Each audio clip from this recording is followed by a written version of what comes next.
Et un jour, j'ai tombé, je crois que vers 1978, j'ai tombé dans un antiquaire et j'ai trouvé un livre, une revue très ancienne de 1904 et j'ai vu la photo d'un appareil solaire d'un Portugais. Il a fallu une vingtaine d'années pour trouver des pièces, des choses, etc. Et j'ai parti de nouveau en France, en Amérique où il a été, en Argentine où il a été. Alors mon travail, c'était uniquement de retrouver quelque chose que j'ai pu rencontrer aussi à Sorède, parce que quand j'ai débuté pour le livre et qu'à la suite a donné l'origine à un film, j'ai parcouru pas mal de kilomètres, je me suis perdu partout, j'ai été à Argelès, du côté de Lourdes. Après, je suis arrivé à Argelès ici, en trouvant déjà M. Pujol qui m'a dit « mais il y a quelque chose qui me ressemble à la photo que vous montrez, etc. » que je suis arrivé ici. Quand je suis venu, effectivement, c'était une petite broussaille qui était ici, avec des petites arbres, etc. Et c'est grâce à M. Bouffard qui vivait ici, il m'a dit je pense que j'ai trouvé une chose ronde, bizarre, je ne sais pas exactement qu'est-ce que c'est. Et qu'à la suite, j'ai trouvé que c'était le coin et j'ai comparé la photo que j'avais et j'ai vu que c'était le même endroit. À la suite, vous, grâce à votre disponibilité et surtout solidarité autour de cet homme, on a vu que maintenant vous pouvez ici se rassembler au même cercle, parce que c'est un cercle de communauté, d'ouverture, de dialogue qu'on trouve ici. Alors cet homme, c'était un simple curé qui s'est mis à travailler pour l'amour aussi de Dieu, on ne sait pas, mais avec la science.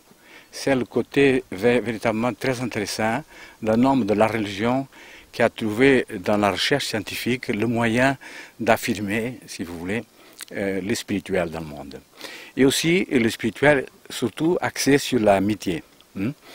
Et l'amitié des peuples. C'est un homme qui est venu du Portugal, d'un petit village où il est né, mais qui a parcouru tout le monde entier, si vous voulez. Il a été en Afrique, il a été au Japon, aux États-Unis de l'Amérique, en Argentine, etc. Il a beaucoup voyagé, il a beaucoup rencontré le peuple, et toujours ses recherches étaient dans le sens de pouvoir aider les plus pauvres, les pays les plus pauvres, parce que la richesse solaire, c'est une richesse des énergies qui sont disponibles pour tout le monde, n'est-ce pas, qui n'ont pas, ne sont pas appropriables uniquement par des petites minorités. Dans un premier moment, Padre Malaya raconte dans une interview que j'ai lue, les gens du bled avaient pensé que la sécheresse avait quelque chose à voir avec cet appareil géant qu'on avait ici.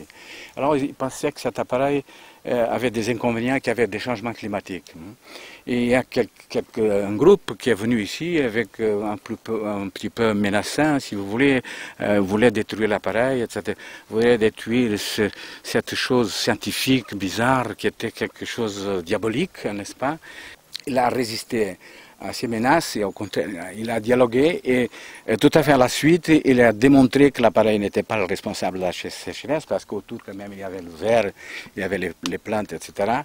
Et après, comme il raconte, c'était une véritable amitié qui s'est développée autour de cet homme et cette expérience. Et alors après, à la suite, il y a eu des pérégrinations des scientifiques, des gens d'autour, etc., qui sont venus voir cette première machine solaire à caractère industriel.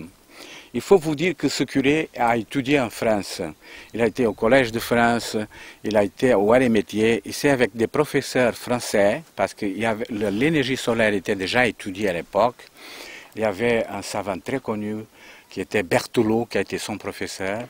En plus, il a été aussi avec Armango, qui était un industriel, breveté ses premières recherches ici en France. Bon, et c'est ça ce que je trouve que cette force communautaire, ce principe d'amitié, cette solidarité, cette découverte aujourd'hui de l'importance du soleil comme une chose fondamentale pour que la planète puisse survivre, que nous ressemble.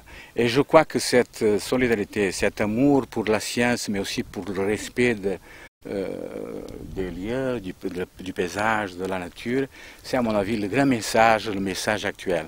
Et c'est sur ce message que j'aimerais rester avec vous aujourd'hui dans ce jour qui est véritablement très beau pour notre fête. Merci beaucoup.